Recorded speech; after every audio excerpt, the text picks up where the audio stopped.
صدق اللہ العظیم۔ سورۃ النساء کی آیت نمبر 60 تک ہم پڑھ چکے ہیں۔ آج آیت نمبر 61 سے درس ہو رہا ہے۔ کل درس میں ہم یہ بات پڑھ کر آئے کہ منافقین کی ایک پہچان یہ ہے کہ وہ دعویٰ تو کرتے ہیں ایمان کا، لیکن جب کوئی معاملہ پیش آ جاتا ہے تو اس کے بعد اس معاملے کو رسول اکرم صلی اللہ علیہ وسلم کی عدالت میں لے جانے کے بجائے طاغوت کے پاس لے جانے کے لیے کہتے ہیں اور طاغوت کا رخ کرتے ہیں۔ اور طاغوت میں نے عرض کیا تھا کہ طاغوت سے مراد ہر وہ طاقت، ہر وہ جماعت، ہر وہ شخصیت ہے جو اللہ اور اللہ کے رسول صلی اللہ علیہ وسلم کی اطاعت سے روکے، اس کو طاغوت کہا جاتا ہے۔ ہر وہ دنیا کا قانون جو اللہ اور اللہ کے رسول صلی اللہ علیہ وسلم کے بنائے ہوئے قانون کے مخالف ہو، وہ طاغوت ہے۔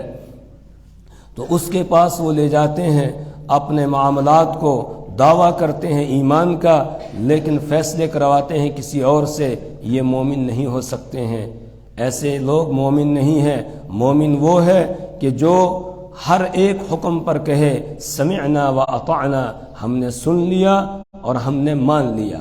ایک اور پہچان ان کی بیان کی جا رہی ہے، وَإِذَا قِيلَ لَهُمْ تَعَالُوا إِلَى مَا أَنزَلَ اللَّهُ وَإِذَا قِيلَ، اور جب کہا جاتا ہے لہم، ان سے، تعالوا،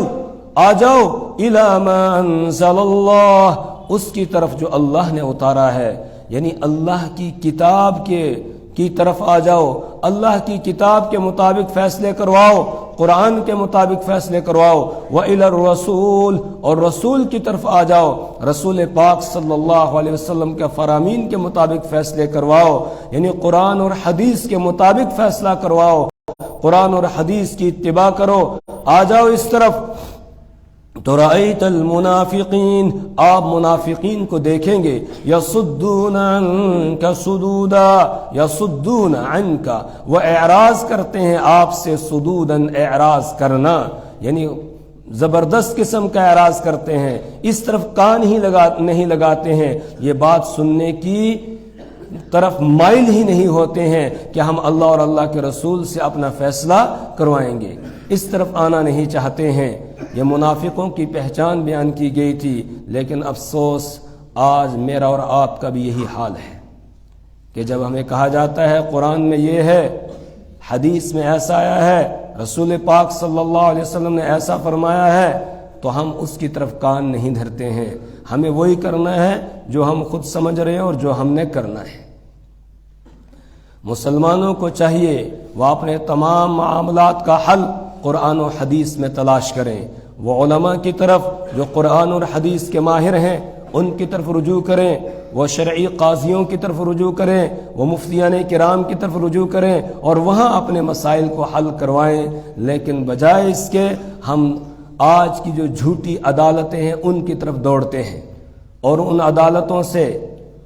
انصاف حاصل کرنا، ایک کہنے والے نے کہا آج کی عدالتوں سے انصاف حاصل کرنے کے لیے عمر نوح، خزانہ قارون اور صبر ایوب چاہیے، تب جا کے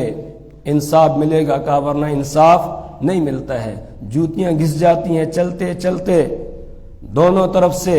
ادھر سے بھی لوٹا جاتا ہے، ادھر سے بھی لوٹا جاتا ہے، اور انصاف پھر بھی کسی کو ملتا نہیں ہے۔ اس لیے بجائے اس کے کہ ہم اپنے معاملات کو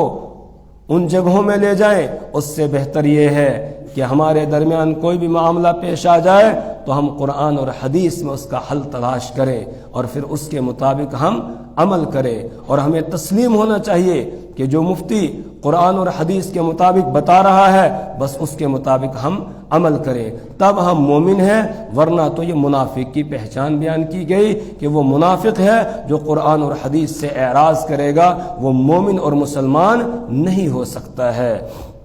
آج بہت سارے معاملات ایسے ہوتے ہیں، ہمارے پاس مسائل آتے ہیں، ایک فریق راضی ہو جاتا ہے، دوسرا فریق کہتا ہے میں تو کورٹ میں جاؤں گا، میں تو فلاں جگہ جو ہے وہ پولیس چوکی میں جاؤں گا، میں فلاں جگہ جاؤں گا، پھر وہ پولیس والے دونوں طرف سے پیسے کھاتے ہیں، ادھر سے بھی کھاتے ہیں ادھر سے بھی کھاتے ہیں، اور فیصلہ کسی کے حق میں کچھ ہوتا نہیں ہے، سال سال گزر جاتے ہیں، اس کے بعد پھر لوٹ کر آتے ہیں جی اب ہمارا کچھ حل نکال دیجئے، جب ادھر سے تھک ہار جاتے ہیں پھر آ جاتے ہیں کہ اب ہمارا کچھ حل اس میں نکال دیجئے، کچھ ہمارے درمیان صلح صفائی کروا دیجئے۔ تو اس لیے قرآن پاک کی یہ آیت مجھے اور آپ کو خطاب کر کے کہہ رہی ہے کہ ہمارے جو بھی معاملات ہوں ہمیں قرآن اور حدیث کے اندر ہی ان کا حل تلاش کرنا چاہیے، ادھر ادھر جانے کی ہمیں ضرورت نہیں ہے۔ جو ان کو چھوڑ کر ادھر ادھر جائے گا وہ منافق ہوگا، وہ مومن نہیں ہو سکتا ہے۔ وَإِذَا قِيلَ لَهُمْ تَعَالَوْا، اور جب کہا جاتا ہے ان سے تعالوا، آ جاؤ، إِلَى مَا أَنزَلَ اللَّهُ، اس چیز کی طرف جس کو اللہ نے اتارا ہے، اور اللہ نے کیا اتارا؟ قرآن پاک، قرآن کی طرف آ جاؤ۔ وَإِلَى الرَّسُولِ، اور رسول صلی اللہ علیہ وسلم کی طرف آ جاؤ۔ جس وقت آپ دنیا کے اندر تشریف فرما تھے اس وقت آپ کی ذات اقدس مراد کہ آپ کے پاس آ جائیں اپنے معاملات کا حل نکالنے کے لیے، اور جب آپ دنیا سے پردہ فرما گئے، آپ دنیا سے تشریف لے گئے، اب آپ کے جو فرامین ہیں جس کو ہم حدیث کہتے ہیں، جس کو ہم سنت کہتے ہیں، اب قرآن و سنت اور قرآن و حدیث میں اپنے مسائل کا حل تلاش کیجئے۔ تو رأیت المنافقین، آپ منافقین کو دیکھیں گے، یصدون عنک صدودا، وہ آپ سے اعراض کرتے ہیں اعراض کرنا۔ فکیف اذا اصابتهم مصیبۃ بما قدمت ایدیہم، فکیفا، تو پھر کیا حال ہوتا ہے ان کا، اذا اصابتہم، جب ان کو پہنچ جاتی ہے مصیبت، کوئی مصیبت، بما قدمت ایدیہم، اس چیز کی وجہ سے جس کو آگے بھیجا ہے ان کے ہاتھوں نے، کہ ان کے کرتوتوں کی وجہ سے کوئی مصیبت ان کو پہنچ جاتی ہے، ثم جاؤک، پھر آپ کے پاس آتے ہیں، یحلفون، اب قسمیں کھاتے ہیں، اور قسمیں کھا کر کہتے ہیں باللہ، اللہ کے نام کی قسم کھا کر کہتے ہیں، ان اردنا، نہیں ارادہ کیا تھا ہم نے، الا احسانا، مگر صلح صفائی کرانے کا، وتوفیقا، اور موافقت پیدا کرنے کا۔ مطلب کیا ہے؟ شان نزول کی طرف لوٹیے۔ کل میں نے عرض کیا تھا کہ ان آیات کا ایک شان نزول ہے، ایک منافق جو بظاہر مسلمان تھا اور ایک یہودی کا جھگڑا ہو گیا، رسول پاک صلی اللہ علیہ وسلم نے فیصلہ فرما دیا، اس کے بعد وہ منافق جو اپنے آپ کو کہتا تھا مسلمان، تو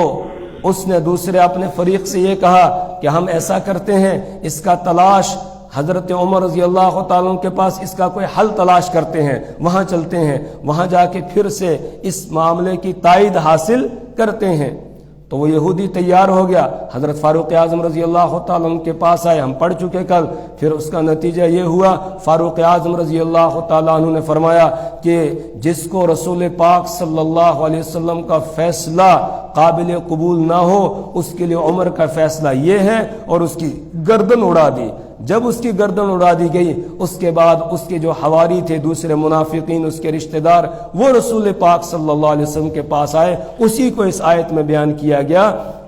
کہ جب ان کو مصیبت پہنچی، یعنی ان کے آدمی کا سر قلم ہو گیا، اس کے بعد اب یہ آپ کے پاس آئے، اور سر قلم ہونے میں کسی اور کا کوئی قصور نہیں بلکہ ان کا خود اپنا قصور ہے کہ جب رسول پاک صلی اللہ علیہ وسلم نے فیصلہ کر دیا، اب کہیں اور جانے کی ان کو اجازت نہیں تھی۔ جب عدالت عظمیٰ سے، بڑی عدالت سے فیصلہ ہو گیا، اب نیچے چھوٹی عدالت میں معاملے کو لے جانے کی اجازت نہیں تھی۔ جب چھوٹی عدالت میں حضرت عمر رضی اللہ تعالیٰ عنہ کے پاس وہ آیا ہے اپنا معاملہ لے کر، اس کا مطلب حضور کے فیصلے کا اس نے انکار کر دیا، اور جو رسول پاک صلی اللہ علیہ وسلم کے فیصلے کا انکار کر دے گا وہ مومن ہو ہی نہیں سکتا ہے، چاہے وہ 1000 مرتبہ کہے میں مسلمان ہوں، میں مومن ہوں، میں مسلمان ہوں، میں مومن ہوں، لیکن اللہ کے یہاں وہ مومن اور مسلمان نہیں ہو سکتا ہے۔ اس لیے حضرت عمر رضی اللہ تعالیٰ اس کا سر قلم کر دیا۔ اللہ فرما رہے ہیں یہ تمہارے اپنے ہاتھوں کی کمائی ہے، تمہارے کرتوت کی وجہ سے یہ مصیبت آئی ہے، اس میں کسی اور کا کوئی قصور نہیں ہے۔ ثم جاؤک، اب اس کے رشتہ دار آگے حضور پاک صلی اللہ علیہ وسلم کے پاس اور آ کر قسم کھا کر کہنے لگے، نہیں حضرت، ہمیں آپ کا معاملہ، آپ کا فیصلہ بالکل تسلیم تھا، اس سے ہم نے انکار نہیں کیا۔ ہم حضرت عمر کے پاس اس لیے گئے تھے تاکہ کوئی مسئلے کا حل نکل جائے، کوئی اور آپس میں ان کو کوئی صلح صفائی ہو جائے، اس لیے اور موافقت پیدا ہو جائے، اس لیے ہم وہاں پر لے کر گئے تھے۔ اللہ فرماتی جھوٹ بول رہے ہیں، اصل ان کو آپ کا فیصلہ تسلیم ہی نہیں تھا، اور تھا بھی وہ جھوٹا۔ وہ منافق جو تھا وہ جھوٹا تھا، جو اپنے آپ کو مسلمان کہہ رہا تھا، اسلام کا دعویٰ کرنے میں بھی جھوٹا، اور جو مقدمہ اس نے پیش کیا تھا زمین کا، اس میں بھی یہ جھوٹا تھا۔ یہ غاصب تھا، اس نے دوسرے کی زمین کو غصب کیا ہوا تھا، اس لیے یہ جھوٹ بول رہے ہیں آپ کے پاس آ کر، جو قسمیں کھا رہے ہیں ان کے دل میں کیا ہے اللہ جانتا ہے۔ اولئک الذین یعلم اللہ ما فی قلوبہم، یہ وہ لوگ ہیں کہ یعلم اللہ ما فی قلوبہم، اللہ جانتا ہے جو ان کے دلوں میں ہے۔ دل کی بات اب بھی آپ کے سامنے یہ بیان نہیں کر رہے ہیں، اب بھی منافقت سے کام لے رہے ہیں، اب بھی سچی بات کو چھپا رہے ہیں اور جھوٹی بات آپ کے سامنے بیان کر رہے ہیں۔ تو اللہ جانتا ہے جو ان کے دلوں میں ہے۔ اب فَأَعْرِضْ عَنْهُمْ، آپ ان سے اعراض کیجئے، زیادہ ان کے ساتھ الجھنے کی ضرورت نہیں ہے۔ وَعِظْهُمْ، اور ان کو نصیحت کیجئے، ان کو سمجھائیے، اب بھی آپ ان کو سمجھائیے اور نصیحت کیجئے کہ ابھی بھی موقع ہے، اب بھی سچے دل سے توبہ کر لو، آ جاؤ، اللہ غفور الرحیم ہے، اللہ معاف کرنے والا ہے۔ اور اگر تم اس منافق کا ساتھ دیتے رہو گے تو پھر جہاں وہ گیا ہے وہیں تم بھی جاؤ گے، جو اس کا انجام ہوا وہ تمہارا بھی ہوگا۔ وَعِظْهُمْ، اور آپ ان کو نصیحت کیجئے، وَقُلْ لَهُمْ فِي أَنفُسِهِمْ قَوْلًا بَلِيغًا، وَقُلْ لَهُمْ، اور آپ کہیے ان سے، فِي أَنفُسِهِمْ، ان کی جانوں کے بارے میں، قَوْلًا بَلِيغًا،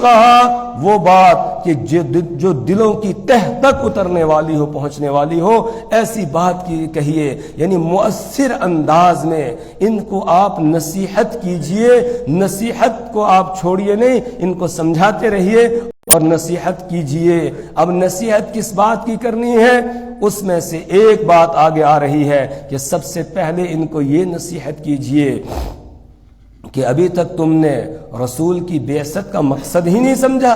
رسول کو کیوں بھیجا جاتا ہے؟ اگر رسول کی بعثت کا مقصد سمجھا ہوتا پھر رسول پاک صلی اللہ علیہ وسلم کے فیصلے کے بعد کسی اور جگہ جاتے نہیں، لیکن تم نے رسول کی بعثت کا مقصد ہی نہیں سمجھا ہے۔ وما ارسلنا من رسول الا ليطاع باذن اللہ، وما ارسلنا، اور نہیں بھیجا ہے ہم نے، من رسول،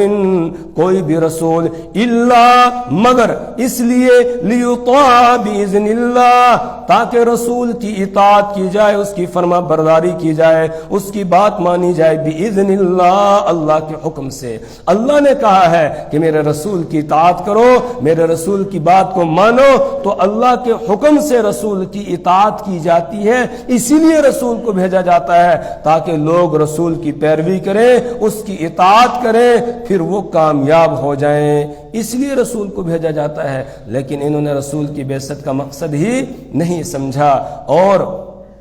پھر یہ آپ کے حکم کی نافرمانی کر رہے ہیں، آپ کے فیصلے کو تسلیم نہیں کر رہے ہیں۔ کیسے یہ مومن ہو سکتے ہیں؟ یہ مومن ہے ہی نہیں، یہ منافق ہیں۔ تو وما ارسلنا من رسول، اور نہیں بھیجا ہم نے کوئی بھی رسول، الا لیطاع، مگر اس لیے تاکہ اس کی پیروی کی جائے، باذن اللہ، اللہ کے حکم سے۔ اور ہر انسان کی کامیابی اسی میں ہے کہ وہ اللہ کے رسول صلی اللہ علیہ وسلم کی اطاعت کرے، اپنی زندگی کا رخ رسول پاک صلی اللہ علیہ وسلم کی طرف موڑ دے۔ جیسے حضور پاک صلی اللہ علیہ وسلم نے زندگی گزاری ہے ویسے وہ زندگی گزارے، تو یہ کامیابی کی معراج ہے اس کے لیے۔ اور اگر ایسا نہیں کیا تو پھر قیامت کے دن اپنے ہاتھوں کو چبائے گا، اور وَيَوْمَ يَعَضُّ الظَّالِمُ عَلَى يَدَيْهِ يَقُولُ يَا لَيْتَنِي اتَّخَذْتُ مَعَ الرَّسُولِ سَبِيلًا يَا وَيْلَتَى لَيْتَنِي لَمْ أَتَّخِذْ فُلَانًا خَلِيلًا وَيَوْمَ يَعَضُّ الظَّالِمُ، اس دن ظالم اپنے ہاتھوں کو کاٹے گا قیامت کے دن. وَيَوْمَ يَعَضُّ الظَّالِمُ عَلَى يَدَيْهِ يَقُولُ، اور کہے گا یا لیتنی اتخذت مع الرسول سبیلا، ہائے کاش میں نے رسول کے طریقے کو اختیار کیا ہوتا، میں نے رسول پاک صلی اللہ علیہ وسلم کے مطابق، ان کے طریقے کے مطابق زندگی گزاری ہوتی. یا لیتنی اتخذت مع الرسول سبیلا یا ویلتا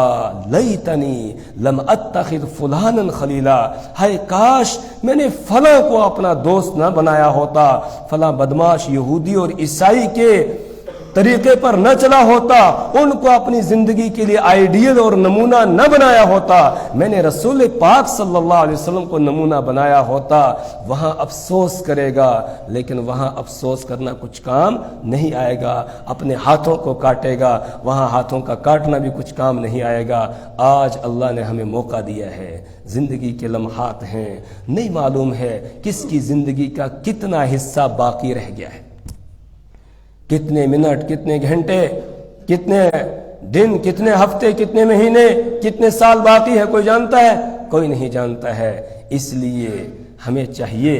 کہ ہم اپنی زندگی کا رخ موڑیں رسول پاک صلی اللہ علیہ وسلم کے طریقے کی طرف. جیسے آپ نے زندگی گزاری ویسے ہی پوری 24 گھنٹے کی زندگی ہم گزاریں. ہر کام ہمارا رسول پاک صلی اللہ علیہ وسلم کے طریقے کے مطابق ہونا چاہیے. رسول کو اسی لیے بھیجا گیا ہے تاکہ اس کی پیروی کی جائے، اس کی اطاعت کی جائے، اور صرف عبادات میں نہیں بلکہ زندگی کے جتنے معاملات ہیں، جتنے شعبے ہمارے ہیں، تمام شعبوں میں ہم رسول پاک صلی اللہ علیہ وسلم کی پیروی کریں گے تب کامیاب ہو جائیں گے. لقد کان لکم فی رسول اللہ اسوۃ حسنہ، رسول پاک صلی اللہ علیہ وسلم کی حیات طیبہ تمہارے لیے بہترین نمونہ ہے. اور جب اللہ نے بہترین نمونہ ہمارے لیے بنا دیا ہے، اب ہمیں کسی اور نمونے کو ڈھونڈنے اور تلاش کرنے کی ضرورت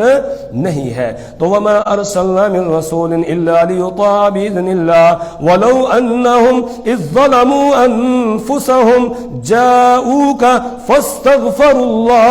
واستغفر لهم الرسول لوجدوا اللہ توابا رحیما. یہ آپ کے پاس آئے اور آپ کے پاس آ کر اس منافق کی جس نے آپ کے فیصلے کو ٹھکرایا تھا، اس کو نہیں مانا تھا، اس کی حمایت کرنے لگے. ان کو اس کی حمایت نہیں کرنی چاہیے تھی، بلکہ ان کو آپ کے پاس اس طور پر آنا چاہیے تھا کہ جب انہوں نے اس کا ساتھ دے کر اپنی جانوں پر ظلم کر لیا، اب یہ آپ کے پاس آتے اور آ کر آپ کے سامنے اللہ سے بھی معافی مانگتے اور آپ سے بھی معافی مانگتے، اور پھر آپ بھی ان کے لیے اللہ سے مغفرت کی دعا کرتے تو اللہ ان کو معاف کر دیتا، اللہ ان کو معاف کر دیتا. وہ توبہ کو قبول کرنے والا ہے. خاص طور سے یہ بات اس لیے کہی گئی چونکہ انہوں نے رسول پاک صلی اللہ علیہ وسلم کے فیصلے کو ٹھکرا کر آپ کو اذیت پہنچائی ہے، آپ کو تکلیف پہنچائی ہے. اس لیے ان سے کہا جا رہا ہے کہ وَلَوْ أَنَّهُمْ إِذْ ظَلَمُوا أَنفُسَهُمْ، اور اگر ایسا ہوتا إِذْ ظَلَمُوا أَنفُسَهُمْ کہ جس وقت انہوں نے اپنی جانوں پر ظلم کیا، آپ کے فیصلے کو ٹھکرا کر، آپ کے فیصلے کو نہ مان کر، جاؤکا، یہ آتے آپ کے پاس، فاستغفروا اللہ، پھر اللہ سے معافی مانگتے، استغفار کرتے، واستغفر لهم الرسول، اور رسول بھی ان کے لیے اللہ سے معافی مانگتا، یعنی آپ بھی ان کے لیے اللہ سے مغفرت طلب کرتے، لوجدوا اللہ توابا رحیما، تو یہ اللہ کو پاتے تواب، بہت توبہ قبول کرنے والا، رحیمن، نہایت رحم کرنے والا، یہ اللہ کو پاتے. اگر ایسا یہ کرتے، ان کو یہ کرنا چاہیے تھا، لیکن یہ الٹے آپ کے پاس آ کر اس کی حمایت میں قسمیں کھا کر کہہ رہے ہیں نہیں جی ہمارا یہ مقصد تھا، ہمارا وہ مقصد تھا، جھوٹ بول رہے ہیں. ان کو یہ کرنا چاہیے تھا. گویا اس میں ان کو ترغیب دی جا رہی ہے، اور اس میں ہر اس شخص کے لیے حکم ہے جس نے اپنی جان پر ظلم کیا ہو. اور جان پر ظلم کرنے کا مطلب یہ ہے آدمی کسی بھی گناہ کا ارتکاب کرتا ہے تو اپنی جان پر وہ ظلم کرتا ہے. کیوں؟ اس لیے وہ کسی کا کچھ نہیں بگاڑ رہا ہے. جو جھوٹ بول رہا ہے وہ کس کا نقصان کر رہا ہے؟ اپنا نقصان کر رہا ہے. وہ اپنی جان پر ظلم کر رہا ہے، اپنے آپ کو جہنم کا مستحق ٹھہرا رہا ہے. جو کسی کو دھوکہ دے رہا ہے وہ اس کو نہیں دھوکہ دے رہا ہے، وہ اپنے آپ کو دھوکہ دے رہا ہے۔ جو کسی کی زمین چھین رہا ہے،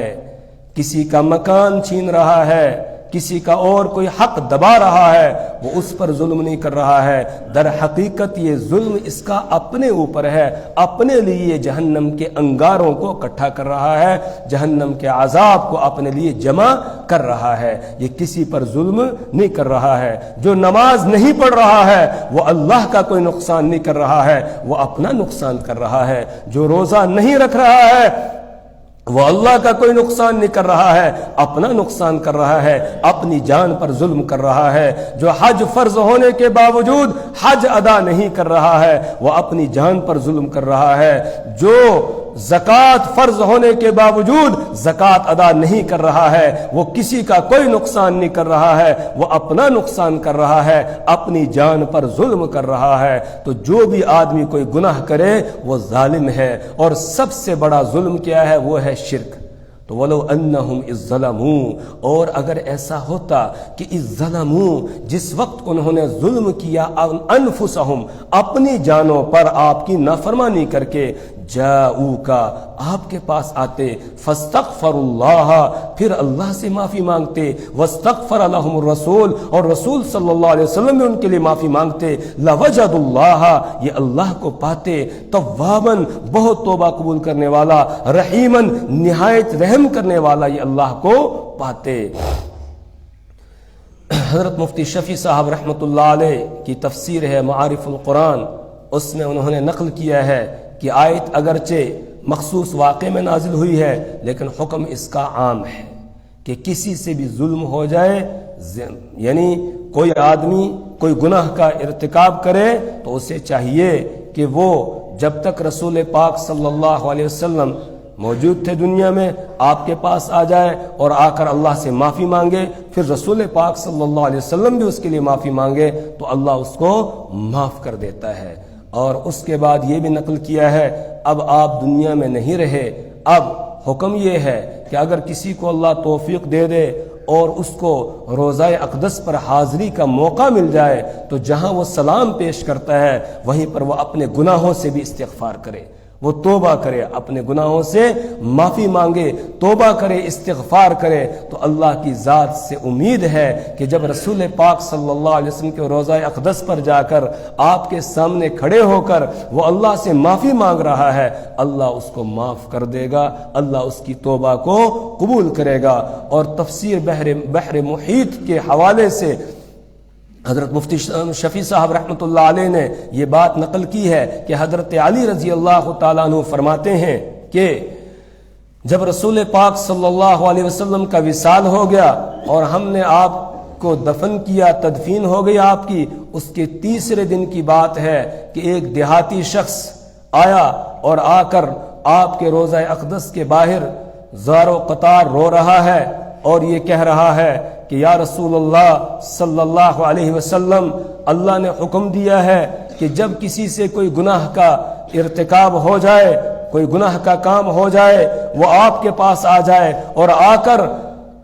اللہ سے معافی مانگے اور پھر رسول بھی اس کے لیے معافی مانگے تو اللہ اس کو معاف کر دیتا ہے۔ میں آیا ہوں اپنے گناہوں سے معافی مانگنے کے لیے، بس وہ یہ کہہ رہا تھا۔ حضرت علی رضی اللہ تعالیٰ عنہ فرماتے ہیں تب تک روضہ اقدس سے آواز آتی ہے قد غفر لک، قد غفر لک، تجھے معاف کر دیا گیا، قد غفر لک، تجھے معاف کر دیا گیا۔ تو اگر کسی کو اللہ کرے کہ ہم سب کو وہاں کی حاضری نصیب ہو جائے، بار بار نصیب ہو جائے، تو وہاں جا کے آدمی اللہ سے معافی مانگے۔ ویسے تو ہر جگہ استغفار کر سکتے ہیں، کسی بھی جگہ آدمی معافی مانگے گا، اللہ ہر جگہ سنتا ہے، ہر جگہ وہ موجود ہے، اور جہاں گناہ ہو جائے فوراً آدمی کو معافی مانگ لینی چاہیے۔ جس جگہ گناہ کا ارتکاب ہو جائے اسی جگہ کھڑے آدمی کو معافی مانگ لینی چاہیے، استغفار کرنا چاہیے۔ کیوں؟ اس لیے کہ جب ہم نے گناہ کیا زمین کے اس حصے کو ہم نے اپنے خلاف گواہ بنا دیا ہے، اب اگر وہیں پر ہم توبہ کر لیں گے، استغفار کر لیں گے تو زمین کا وہ حصہ جہاں ہمارے گناہ کی گواہی دے گا وہیں ہمارے استغفار کی بھی گواہی دے گا۔ اس لیے جہاں گناہ ہو آدمی فوراً وہیں پر توبہ کر لے۔ اللہ سے دعا کریں پروردگار ہمیں سچی اور پکی توبہ کرنے کی توفیق عطا